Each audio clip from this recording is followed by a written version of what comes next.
नाही, खरं तर बाळासाहेब आंबेडकरांनी जे मत व्यक्त केलंय ही खरी फॅक्ट आहे.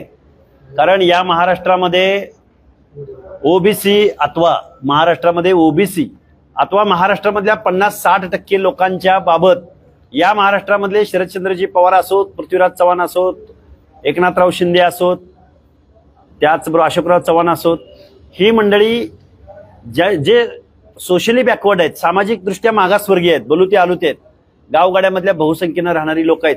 या लोकांच्या हिताचं ही माणसं कधीच बोलत नाहीत. त्यामुळं या तिन्ही चारही राजकीय पक्षांनी आपली ओबीसी बाबतची भूमिका जाहीर करावी. शरद पवारांनी ओबीसी बाबतची भूमिका जाहीर करावी, एकनाथ शिंदेनी ओबीसीची भूमिका जाहीर करावी, किंवा पृथ्वीराज बाबांनी ओबीसी बाबतची भूमिका जाहीर करावी. कारण हे ओबीसी बद्दल एक ब्र शब्द बोलत नाहीत. आणि मग असं असेल तर बाळासाहेब आंबेडकर रत्नागिरीमध्ये जे बोलले ते खरंच आहे. आणि त्यामुळे ओबीसी निश्चित या महाराष्ट्रामध्ये ओबीसी आपल्या हितासाठी येऊ घातलेल्या निवडणुकीमध्ये मतदान करणार आहे.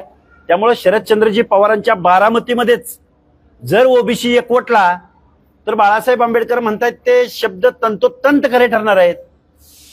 याच्यापेक्षा या महाराष्ट्रामध्ये या सर्व आजी माजी मुख्यमंत्र्यांनी ओबीसीचं आरक्षण संपवण्याचा घाट घातलेला आहे. आता जरांगेंचं आंदोलन ज्या पद्धतीने आता सुरू होतं ते आता आचारसंहिता संपायला पण काही दिवस राहिलेले, अशा वेळी वर्षभर जो चालणारा आंदोलन त्याच्याकडे कसं बघता, आता काय होणार? बघा, जरांगेंचं आंदोलन गरजवंतांचा लढा, शोषितांचा लढा, आरक्षणाचा लढा म्हणून सुरू झाला आणि तो राजकारणावर येऊन थांबला. आणि हे काय जरांगे स्वतःच्या डोक्यातून खूप मोठे चळवळीचे नेते आहेत, त्यांना खूप आरक्षणाचा अभ्यास आहे, त्यांचं खूप शिक्षण झालंय, त्यांचं एखाद्या क्षेत्रात खूप ज्ञान आहे, असं नव्हतं. हे शरदचंद्रजी पवारांनी संपलेलं आंदोलन, आउटडेटेड एका दिवसाचं काही तासाचं आंदोलन, संपलेलं आंदोलन या जरांगेंना आणून बसवलं. ज्या पद्धतीने गणेश उत्सवामध्ये 8, 9, 10, 11 दिवसासाठी गणपती बसवला जातो आणि एक माहोल तयार केला जातो, त्या पद्धतीनं या जरांगेंना आणून बसवलं आणि आपली राजकीय पोळी भाजून घेण्याचं काम शरदचंद्रजी पवारांनी केलं.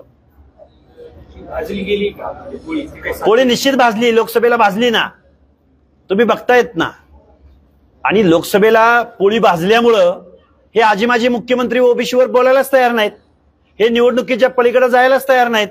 मी तुम्हाला एक सांगेन, शरदचंद्रजी पवार हे यशवंतराव चव्हाणांचे मानसपुत्र नाहीत, किंवा आपले पृथ्वीराज बाबा चव्हाण हे जातीय भूमिका घेत असतील, जरांगेंना पाठिंबा देत असतील तर काँग्रेसनं ओबीसी बद्दलची भूमिका जाहीर करावी.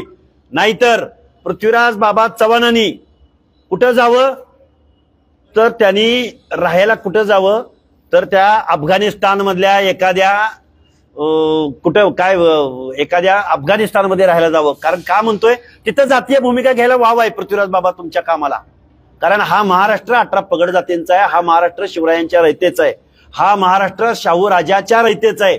त्यामुळे पृथ्वीराज बाबा चव्हाण तुम्ही वोट सूट लाईव्ह करता आणि जरांगेंना पाठिंबा देता, मग आम्ही ओबीसीनी तुमच्याबद्दल काय भूमिका घ्यायची? पृथ्वीराज बाबांनी खरं तर अफगाणिस्तानला राहायला जावावं, नाहीतर राहुल गांधींनी त्यांना काश्मीरमध्ये एखाद्या खेड्यामध्ये त्यांची राहायची व्यवस्था करावी, मग त्यांची जातीय भूमिका त्यांना तिथं घेता येईल.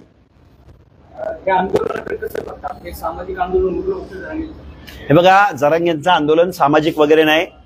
मी या महाराष्ट्राला हात जोडून माझी कळकळीची विनंती आहे की जरांगेंचं आंदोलन काय म्हणले काल परवा जरांगे, आमचं गवात चोरून नेलं, आमची घागर चोरून नेली, आमच्या शेंगा खाल्ल्या, आमचं याव नेलं, आमचं त्याव नेलं. म्हणजे संविधान किंवा बाबासाहेब काय म्हणतं की जातीपाती तोडा आणि भारत देश बळकट करा.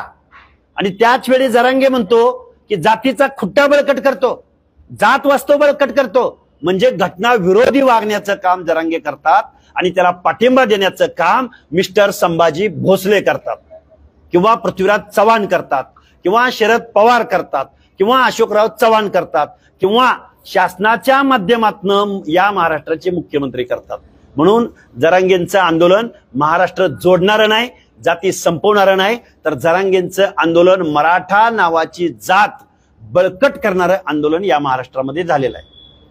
समाजामध्ये तरी म्हणजे मला असं वाटते का की तेवढा हे झाले किंवा संभ्रम आहे जरांगे जाधव? हे बघा, मराठ्यांच्या मध्ये, मराठा तरुणांच्या मध्ये जे अभ्यास करतात, ज्यांना संविधान मान्य आहे, ज्यांना कायदा मान्य आहे, तर तो मराठा वर्ग जरांगेवर नाराज आहे. तरुण वर्ग, स्पर्धा परीक्षा देणारा वर्ग नाराज आहे. त्यांचे आम्हाला कॉल येतात आणि कायदा काय सांगतो की एका जातीला एकच आरक्षण घेता येतं, पण ईडब्ल्यूएस घ्यायचं का एससीबीसी घ्यायचं का ओबीसी मधून घ्यायचं. प्रचंड संभ्रमावस्थेत आणि गोंधळामध्ये मराठा बांधव, मराठा तरुण पडलेला आहे आणि काही लोक आत्महत्या करतायत. या आत्महत्यांना जबाबदार हा जरांगे नावाचा माणूस आहे, असा आम्ही त्यांच्यावरती आरोप करत आहोत.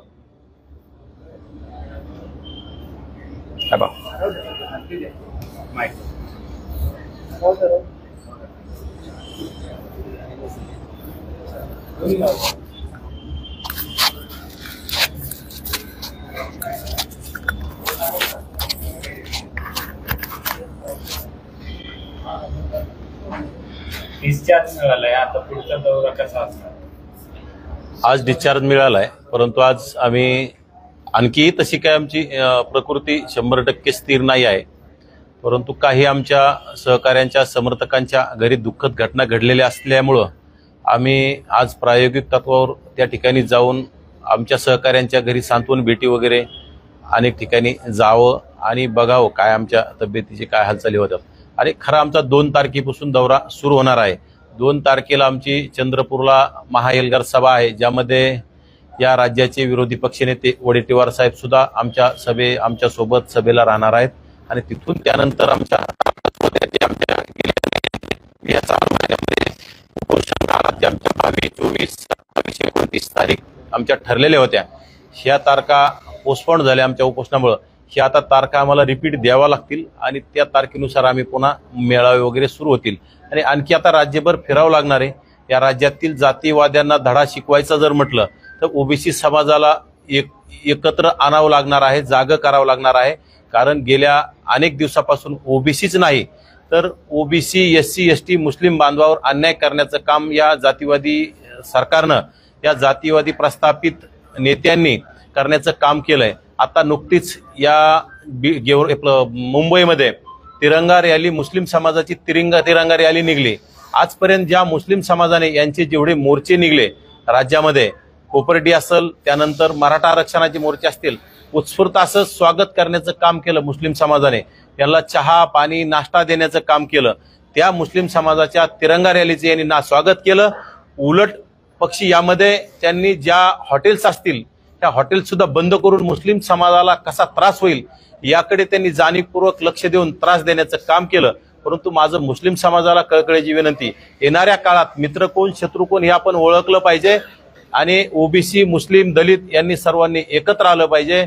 एसटी बांधवांनी सुद्धा आलं पाहिजे. आणि या नक्कीच या जातीवादी मराठा समाजातील प्रस्थापित नेत्यांना यांना घराचा रस्ता दाखवला पाहिजे. त्यासाठी आपण सर्वांनी एकत्र येऊन आम्ही काम करणार आहोत.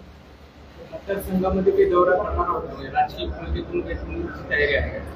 नक्कीच आता आमची येणाऱ्या काळात राजकीय भूमिकेमध्ये प्रत्येक महत्वाचं आमचं मराठवाडा सुरुवातीला टार्गेट आहे. मराठवाड्यात आमचे प्रत्येक तालुक्यामध्ये जिथं जिथं आमचं मिशन आहे तिथं आम्ही आमचे उमेदवार ठरवणार आहोत. आता प्रत्येक ठिकाणी 2 असतील, 3 असतील, 4 असतील, इच्छुक असतातच. मराठ्यामध्ये 5-5, 7-7 उमेदवार राहणार आहेत. आपले सुद्धा एक उमेदवार आम्ही देण्याचा प्रयत्न करणार आहोत. परंतु एखादा एक्स्ट्रा राहिला तर काही हरकत नाही, प्रत्येकाला राहायचा अधिकार आहे. परंतु जो ठरवला उमेदवार त्याला ओबीसी सहकार्य करेल आणि त्याला निवडून आणण्याचं काम करेल. आणि नक्कीच ज्यांनी जरांगेंना पाठिंब्याचे पत्र दिले यांना घरी पाठवण्याचं काम ओबीसी समाज करणार आहे. आणि ते ओबीसीनं फिक्स ठरवलेलं आहे. कोणी किती गोंजारण्याचा प्रयत्न केला, पाणी लावण्याचा प्रयत्न केला, रसद देण्याचं जरी काम केलं, काही जरी दिलं तर ओबीसीनं, सामान्य ओबीसीनं ठरवलेलं आहे.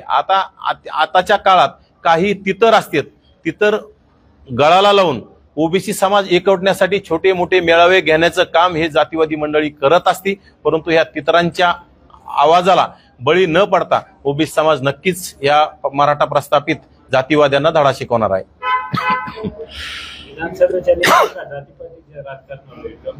नक्कीच विधानसभाच्या निवडणुका आता ओबीसी विरुद्ध मराठा, मराठा विरुद्ध ओबीसीच होणार आहेत. परंतु ओबीसी, दलित, मुस्लिम अशा एकत्र असणार आहेत. मराठे एकटे पाडणार आहोत आम्ही मराठ्यांना, कारण की लोकसभेच्या निवडणुकामध्ये यांनी फक्त दलितांचा असल, एसटींचा असल, मुस्लिमांचा असल फक्त वापर करून घेतला. मुस्लिमांचे नेते जलील यांना जाणीवपूर्वक पाडण्याचं काम केलं.